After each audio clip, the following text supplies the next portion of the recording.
In this review I will be talking about the European theme park world for the PlayStation 1. The game was released in the EU around 2000s. It is the only version that I played. That being said, there are more versions out there. The ones that look most alike are the PlayStation 2 and PC version. Other versions can be found, they are not world. For instance, Sega, Mega Drive and SNES as a version. It looks nothing like the other ones.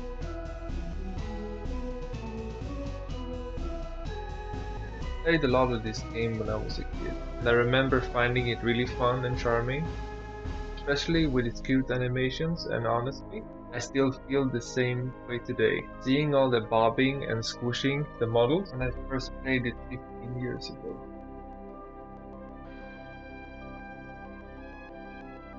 That said, game's age definitely shows. There are very few quality of life features, which ends up being both a strength and a weakness. The goal of the game is to collect the golden ticket to get from completing different tasks. You as the player have no idea what those tasks are.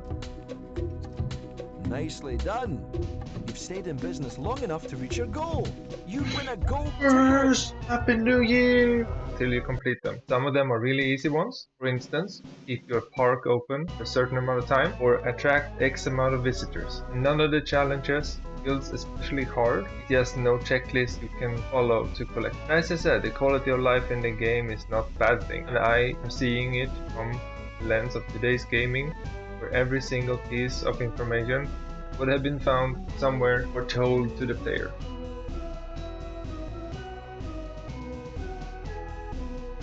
It's voiced by Louis McLeod. Before I tell you more about him, here are some of his amazing performances. You don't have any toilets in the park, and visitors are leaving when they need to go. I mean, before they have to go. They're leaving to go to the bathroom. You should build some toilets. You don't have any toilets, and when visitors need to go, they're just, well, going elsewhere. I mean, you should build some toilets. Visitors find your ticket prices very cheap. Perhaps you should raise them. Psst! The visitors think your ticket price is a steal. Have you thought of raising it?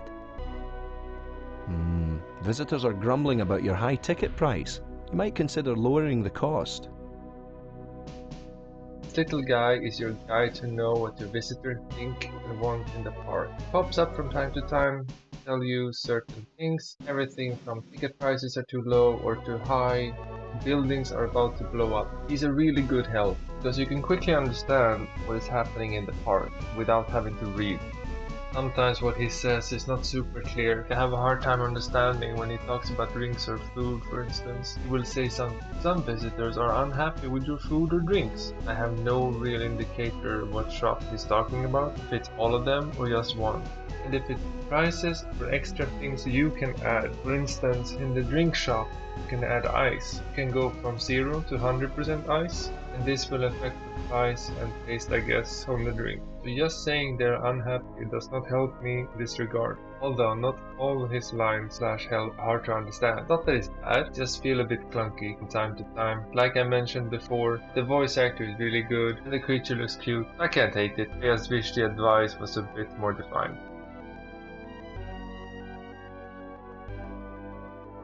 Where the game truly shines, though, is in the ride designs. There are so many to choose from. There are normal rides, roller coasters, tour rides, track rides. Usually you have 2 from the start and can research 4 or 5 more. One roller coaster with extra features like increasing or lowering the height of the ride, or a loop spice up the ride speed. Even though I never added one because of space restrictions. One tour ride, I like Ferris wheels attractions. Nothing more that needs to be said about them. One track ride, I like go-kart tracks, where you go around on the track and make laps. And some of them can have add-ons. You can add jumps or tunnels, it really spices up things. And here are the shops you can have in your park. Drink shops, ice shops, hamburger shops, ice cream shops, balloon shops, costume shops, and a restaurant. One thing that is kinda lackluster is the food and drink shops. So you can build a hamburger shop, soda shop. The only problem I have is that you get all the same shops for all the islands. It's not like just one island to have the hamburger shop, all of them have it. It would have been more interesting because it's it they did with the rides, having a dino meat shop in the prehistoric times, or zombie meat on the menu for the horror island. I know it's a kids game, but I wish the designers were a bit more creative about some of these details.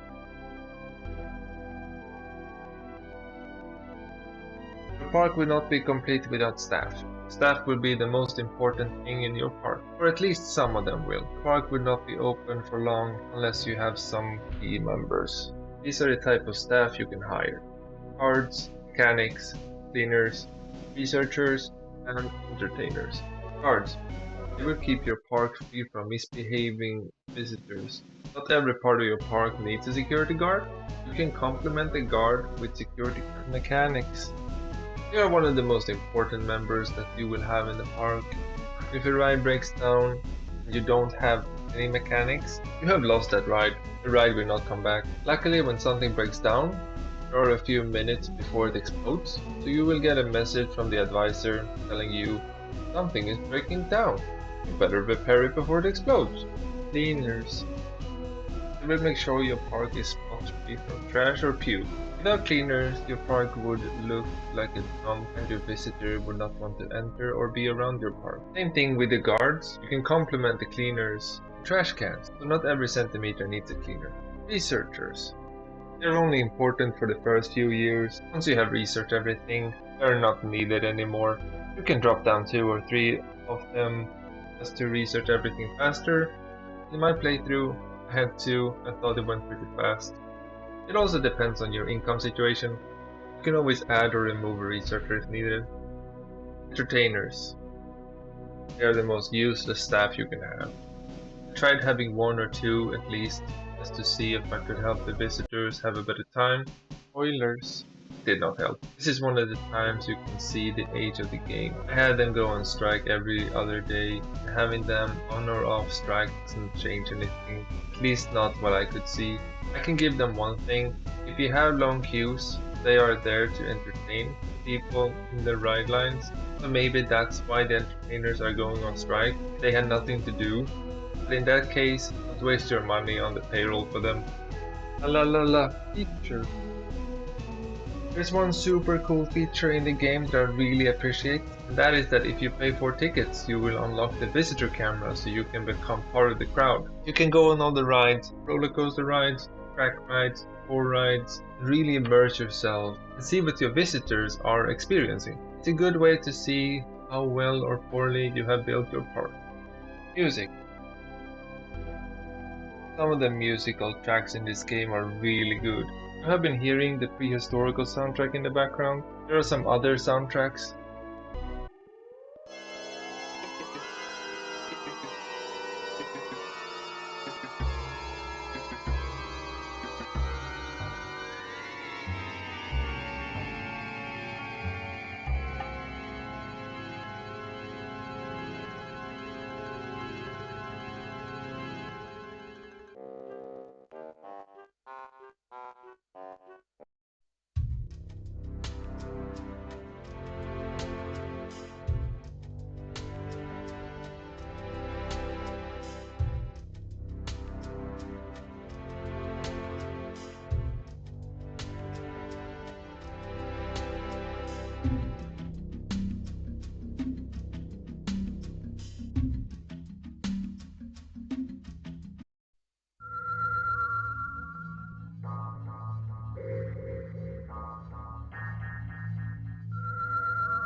Oh boy.